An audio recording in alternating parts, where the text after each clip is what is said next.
오늘 본 말씀을 통해서 주를 위한 좋은 일이라는 제목으로 하나의 말씀 증거하겠습니다. 말씀은 간단합니다. 우리가 주를 위하여 좋은 일을 해야 된다. 그건데 사람이 좋은 일이라고 하는 것은 어떠한 목적을 가지고 어떻게 행했는가 그것에 따라서 선행이라고 하는 것이 나타나는 겁니다. 누구나 할 수 있는 거지만 어떤 목적으로 어떠한 때 했는가 이게 중요한 겁니다. 누구라도 머리를 자르고 이발을 할 수 있지만 자신의 머리카락을 어려운 사람들 위해서 기부한다든가 실제로 어떤 야구 선수가 자신이 길렀던 머리카락을 잘라서 소아암 환자들의 가발 만드는 일을 위해서 기부했다는 얘기 있었는데 누구라도 머리를 자를 수 있지만 그러한 목적을 하는 것이 선한 일, 좋은 일입니다. 또 예전에 어떤 시골에 있던 선생님이 시골에 있는 학생들이니까 수학여행을 가야 되겠는데 돈이 없어서 인터넷에 띄워서 한 400만 원이 필요했는데 내가 400km를 걷겠다. 그러니까 누구든지 보는 사람 중에서 1km에 만 원씩, 만 원도 좋고 2만 원도 좋으니까 내가 400만 원 모을 때까지 걷겠다. 그게 이제 알려지면서 많은 사람들이 후원해서 그 목표를 채웠다. 그런 뉴스 있었는데 누구라도 걸을 수는 있지만 어떠한 목적을 했냐에 따라서 선행, 좋은 일로 나타날 수 있다는 겁니다. 우리가 하나님께서 주시는 모든 자원들을 가지고 좋은 일을 위해서 쓰일 수가 있어야 되겠는데 그런데 어디에 좋은 일인가 이것을 생각해야 됩니다. 당연히 우리는 주께 좋은 일, 주께서 칭찬하실 만한 그 일에 쓰임받는 것이 가장 복되고 아름다운 겁니다. 그러면 주를 위한 좋은 일이 되기 위해서 우리가 어떠한 삶의 자세를 가져야 되겠는가? 본 말씀 통해서 살펴보면 먼저는 우리가 주를 기쁘시게 할 것이 무엇인지를 생각해야 한다는 겁니다. 오늘 본문에서 예수님께서 하신 말씀이 저가 내게 좋은 일을 하였느니라. 아무튼 오늘은 이 한 말씀 기억하시면 됩니다. 저가 내게 좋은 일을 하였느냐. 그러면 무엇이었길래 좋은 일이라고 평가하셨는가? 이 마리아는 주를 기쁘시게 할 것이 무엇인지를 생각했다라고 우리가 생각할 수 있는 겁니다. 그러면 우리는 무엇인가를 하는 것이 중요하다고 여겨지지만 그러나 더 중요한 것은 무엇인가를 하기 이전에 주를 먼저 생각하는 것이 더 필요한 겁니다. 주를 먼저 생각하고 또 주를 먼저 고려하고 이것이 주를 기쁘시게 하는 것이지 우리의 겉으로 드러나는 행위 자체만이 아니라는 겁니다. 지금 이 시점에서 내가 주를 위해 할 수 있는 일이 무엇인가? 주의 일을 이루기 위해서 내가 이룰 수 있는 일이 무엇인가? 어떤 행위 이전에 주를 위하여서 먼저 생각하는 게 필요하다는 겁니다. 오늘 본문에 나오는 이 향유를 부었던 여인도 이런 생각으로 주께 드렸던 게 분명합니다. 3절 말씀을 보시면 예수께서 베다니 문둥이 시몬의 집에서 식사하실 때 한 여자가 매우 값진 향유, 곧 순전한 나드 한 옥합을 가지고 와서 그 옥합을 깨뜨리고 예수의 머리에 부으니 예수님께서 이 여인에 대해서 평가하시기 전에 이 향유를 부었더니 제자들이 뭐라 했는가 하면 분노에 따랐습니다. 분노하고 왜 그렇게 허비했는가? 그런데 예수님께서 뭐라 말씀하셨는가 하면 8절에 보니까 저가 힘을 다하여 내 몸에 향유를 부어 내 장사를 미리 준비하였느니라. 이 여인이 깨뜨렸던 옥합 사건을 통해서 예수님께서는 이거 보통 일이 아니다. 작은 일이 아니다. 그래서 하신 말씀이 복음이 전파되는 곳에는 어디서든지 이것을 말해서 기념하게 하라 라고 말씀까지 하셨습니다. 예수님께서 이미 이 제자들에게 예수님께서 십자가에서 돌아가실 것과 또 사람들의 손에 넘기우실 것을 미리 알리셨습니다. 가르치기도 하셨고 그래서 누가복음 9장에 보면 이 말을 너희 귀에 담아두라.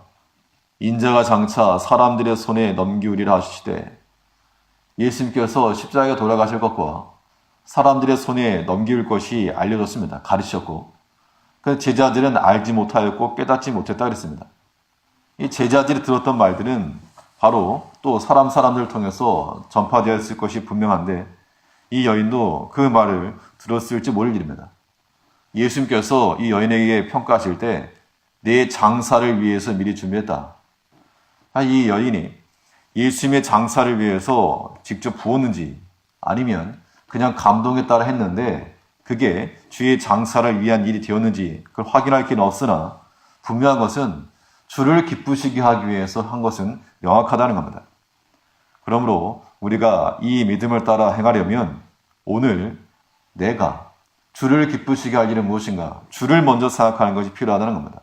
예수를 먼저 생각하고 하나님을 먼저 생각하고 가끔 성도님들 가운데도 이 목회자를 생각하는 마음으로 먼저 무엇인가를 생각하시는 그런 분들도 계시는데 그런 것들이 잘하는 겁니다. 무엇인가 대접받겠다는 것이 아니라 그런 생각, 그런 믿음 자체가 하나 앞에 귀한 것이고 우리는 또한 더 확장시켜서 주를 먼저 생각하고 주께 유익함이 무엇일까를 고려할 줄 아는 모든 계획과 실천 이전에 하루 일과를 세우기 전에 주를 먼저 생각하고 오늘 또 이렇게 아침에 나오신 것도 특별히 한 주간을 정하긴 했지만 주를 생각하고 하나 앞에 드리기 위해서 행동하는 것이므로 이것이 주께 좋은 일이 된다는 겁니다. 어떤 일이건 주를 먼저 생각하여 행할 줄 아는 우리가 될 때 그때 주를 기쁘시게 하는 일이 가능하다는 겁니다. 그러면 우리 마음이 주를 위하여 먼저 생각했으면 그 다음 단계로서 이제 실전적인 행동이 나타나야 한다는 겁니다. 이 믿음의 생각을 소멸시키지 않고 실행에 움직일 때 또 그것을 통해서 주를 기쁘시게 하는 겁니다. 마음속으로는 이렇게 해야지라고 생각하더라도 그것으로 끝나버리면 이 두 아들이 비유와 같이 칭찬받을 것이 없습니다. 그런데 주를 사랑하는 마음으로 무엇인가 계획을 세우고 그것을 끝까지 실천해 냈을 때 이것이 주 앞에 칭찬함으로 드러났다는 겁니다. 6절 말씀 보시면 제자들이 어떻게 평가했는가? 주를 위해서 일을 행하였을 때 제자들은 그 일에 대해서 허비했다라고 분노했지만 예수님께서는 6절에 보면 예수께서 가라사대 가만두어라 너희가 어찌하여 저를 괴롭게 하느냐 저가 내게 좋은 일을 하였느니라. 좋은 일을 했다라고 하는 것이 이 비싸기 때문에 좋다 그렇게 말씀하신 게 아닙니다.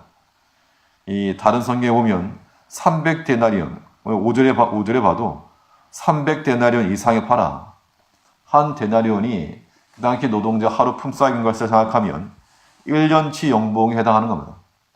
그러면 이것이 꽤 큰 액수입니다. 많이 큰 액수인데 이 액수가 크기 때문에 잘했다 그렇게 말씀하신 것이 아니고 마가복음 12장에 보면 한 과부가 와서 이 두 렙돈 한 고드란트 넣는 것을 보시고 주님께서 말씀하시기를 저 과부가 다른 부자들보다 더 많이 넣었다 라고 말씀하신 겁니다. 결국 주님께서 잘했다라고 평가하신 것은 그 크기나 액수가 문제가 아니고 그 마음이요 또 그의 믿음이었다는 겁니다. 그러므로 오늘날 우리가 주 앞에서 이 좋은 일을 하였느니라 라고 하는 이러한 평가를 받지 못할 사람이 없다는 겁니다. 두 렙돈을 넣은 그런 과부도 주 앞에 그런 평가를 받았고 또 300데나리온 이상의 향후 옥합을 부었던 그 여인도 주 앞에 이런 말을 들었다는 겁니다. 중요한 것은 주를 사랑하는 마음으로 주를 기쁘시게 하기 위하여 마음과 믿음을 다하여 드렸는가 그게 중요한 겁니다. 하나님께서 내게 더 많이 할 수 있는 환경을 줬으면 힘을 다하여 더 많이 하는 것이 주를 기쁘시게 하는 것이고 또 그럴 만한 상황이 되지 못하면 그렇지 못한 상황에서라도 힘을 다하여 하는 것이 중요하다는 겁니다. 8절 말씀 보면 저가 힘을 다하여 내 몸에 향유를 부어 내 장사를 미리 준비하였느니라. 이걸 보면 이 욕합을 깨뜨렸던 여인이 가정이 부유했던 것은 아니라는 걸 알 수 있습니다. 힘을 다하여 했다. 이걸 보면 분명 있는 것, 많은 것 중에서 하나 꺼내온 게 아니고 분명 부담이 될 만한 것이 분명한데 힘을 다해서 했다는 겁니다. 이 마치 한 과부가 두 렙돈 생활비 전부를 넣은 것과 똑같은 겁니다. 우리가 주를 기쁘시게 할 것이 무엇인가? 주님께서 이 여인에 대해서 저가 내게 좋은 일을 하였느니라. 우리도 이런 일을 해야 한다는 겁니다. 하나님께서 우리에게 많은 걸 주셨는데 그거 가지고 세상의 것만 하다가 끝내지 말고 주를 위하여 내게 좋은 일을 하였느니라. 이러한 평가가 우리에게 임할 수 있도록 하나님께서 내게 주신 모든 자원들, 물질적 자원, 인적 자원, 모든 재능들을 가지고 주를 위해 쓰고자 하는, 쓰임받고자 하는 그 마음을 가져야 됩니다. 힘을 다하여 주의 일을 위하여 행할 때 주 앞에 좋은 일이 이루어질 것을 우리가 확신해야 됩니다. 또 주를 위해서 좋은 일을 이루기 위해 어떠한 자세를 가져야 되겠는가? 인본주의적 생각을 넘어서야 됩니다. 인본주의적 생각을 넘어선다는 것은 오늘 본문에서는 양면으로 좀 봐야 되겠는데, 먼저는 이 옥합을 깨뜨렸던 그 여인의 믿음이 필요하고, 또 하나는 이 여인의 믿음을 보았던 제자들의 반응, 이것을 동시에 봐야 됩니다. 주의 일을 이룬다 그러면 300데나리온 이상의 1년치 연봉에 무엇인가를 들였다 그러면 굉장히 큰 겁니다. 당연히 많은 사람들의 회자가 될 것이고, 또 그것을 만일 나의 자랑으로 삼으려 했다면 많은 사람들이 보는 데서 마치 바리새인들이 그랬던 것처럼 광장에서 이 일을 행할 수도 있었을 겁니다. 그런데 이 여인은 자기가 영광받을 목적으로 자리를 선택한 게 아닙니다. 어디서 이 옥합을 깨뜨려야 내게 유익하겠는가? 내가 더 많은 그런 영광을 받겠는가? 주목받겠는가? 그런 마음을 행한 것이 아니라는 겁니다. 도리어 하나님께서 감동 주었을 때 자신이 드러나지 않는 방식으로 행했는데 하나님께서 높이실 때 높아진다는 겁니다. 어디서 그럼 깨뜨렸는가? 이 문둥병자 집에서 깨뜨렸다 그랬습니다.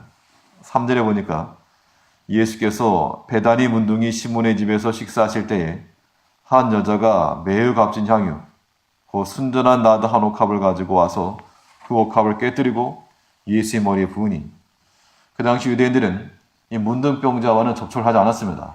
왜냐하면 자기들도 부정하게 되니까. 또 식사 자리였다는 걸 보게 되면 이 시몬의 집이 대형 평수였을 가능성이 적고, 그럼 소수의 사람들만 들어갔을 겁니다. 그런데 거기에서 깨뜨린 것은 이 여인이 자기 자신을 드러내려고 했다면 거기서 하면 안 되죠.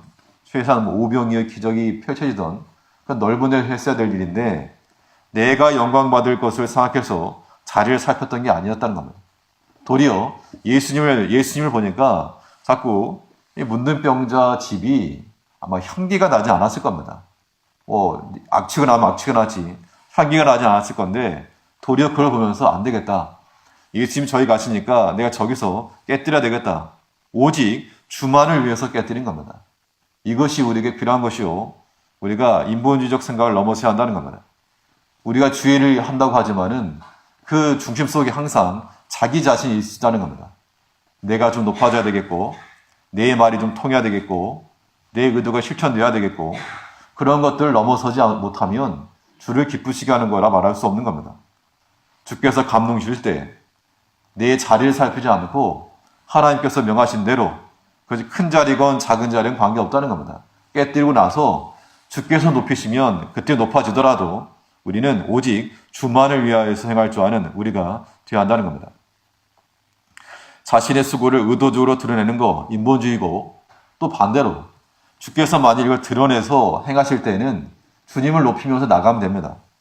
그런데 어떤 경우에는 이것도 이제 고집스럽게 끝까지 자기 생각 고집대로 안 된다, 드러나면 안 된다, 이렇게 하는 것도 인본주의라고 하는 겁니다. 처음에 우리가 주의를 할 때는 당연히 자신을 내려놓고 하는 게 필요하지만, 나중에 일이 드러났을 때는 하나님께서 또 하시는 일인 줄 알고 주를 높이면서 순종하는 게 마땅합니다.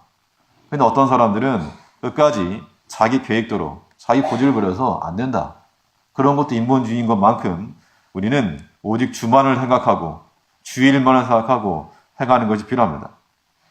또 이 세상 기준에 믿음의 일이 막혀서도 안 되는데, 이 옥합을 깨뜨렸을 때 제자들이 비난했다 그랬습니다. 이때 여인이 내가 괜히 했는가, 그러면서 나 이런 말을 들으려고 했는가, 휙 가버린 게 아니고 그냥 그 자리를 지켜냈다는 겁니다. 4절을 보니까 어떤 사람들이 분리어 서로 말하되 무슨 의사로 이 향유를 허비하였는가. 내가 믿음으로써 정말 정말 아까운 돈을 들여서 썼는데 잘했다고 칭찬을 못할 망정 도리어 이 분내고 욕을 했다는 겁니다. 얼마나 당혹스러울 일입니까? 그럴 때 내가 이런 말 듣자고 했는가 하고 가버릴 만도 하고 얼마나 민망한데 그런데 이 여인은 그냥 거기 자리에 있었다는 겁니다. 그때 예수님께서 변호해 주셨고 저가 내게 좋은 일 하였다 라고 말하셨다는 겁니다. 우리가 주의를 한다 할 때 사람들에게 좋은 말 드리려고 하면 절대 못합니다. 십자가의 길이라고 하는 것이 찌르는 게 있으니까 십자가의 길인데 사람들이 어떤 그런 말, 이런 말 저런 말 있습니다. 사람은 완벽하지 못하기 때문에 이 제자들, 예수님을 오래 따라다녔고 믿음이 있노라 했고 예수님을 알면 더 잘한다고 자처할 만한 사람들임에도 불구하고 그들로부터 지금 안 좋은 평가를 들은 겁니다. 요즘식으로 말하면 상처가 되었겠죠. 그러나 그런 것 때문에 그러고도 니네가 제자들이냐? 이렇게 하지 않았다는 겁니다. 믿음으로만 감당하면 큰 시험도 충분히 이겨낼 수 있는 겁니다. 그러므로 인본주의적 생각을 넘어서 이 믿음에 있어서 시험이 올 때 시험을 우리가 감당해 나가는 것이 필요하고 또 반대로 이 제자들의 입장에 서게 되면 4절에서 어떤 사람들이 분내어 서로 말하되 무슨 의사로 이 향유를 허비하였는가? 나는 여자를 책망했다 그랬는데 이 어떤 사람들이 누군가 하면 마태복음에서는 제자들이라고 해요. 제자들이 도리어 잘했다, 수고했다, 내가 못하는 걸 네가 하니 잘했다 이게 아니라 도리어 분내고 책망하고 우리가 주를 잘 안다라고 말하면서 오랫동안 수고했다, 봉사했다라고 말하면서도 때로 우리의 말과 행실이 많은 사람들에게 이 안 좋은 상처를 줄 수도 있고 도리어 믿는 일에 방해가 될 수도 하는 겁니다. 우리가 또 그런 경험이 있을 수 있고 이런 것도 항상 조심해야 됩니다. 그렇기 때문에 우리가 주의 제자들의 입장에서라면 십자가의 방해꾼이 되지 아니하도록 믿음으로 나가는 사람들에게 믿음을 방해하는 걸림돌이 되지 아니하도록 우리의 언행을 삼가는 것이 중요하고 또 우리가 이 여인의 입장이라면 어떠한 말과 어떠한 일이 있더라도 우리 주를 위해서 하는 것이지 사람 때문에 막히지 말자는 겁니다. 우리가 그래서 십자가의 방해꾼이 아니라 협력자가 되어야 될 것이요. 모든 인본주의를 넘어서서 주를 위해서 일할 수 있는 우리가 되어야 한다는 겁니다. 오늘 본문 말씀을 통해서 한 말씀만 기억하시면 됩니다. 저가 내게 좋은 일을 하였느니라. 우리 오직 주의 영광을 위하여서 주를 기쁘시게 할 것인지를 무엇인지를 생각하고 모든 인본주의적 생각을 넘어서서 오직 믿음으로 주를 위해서만 행하기를 힘쓸 수 있는 한 날 되시기를 간절히 바라겠습니다. 기도하시겠습니다.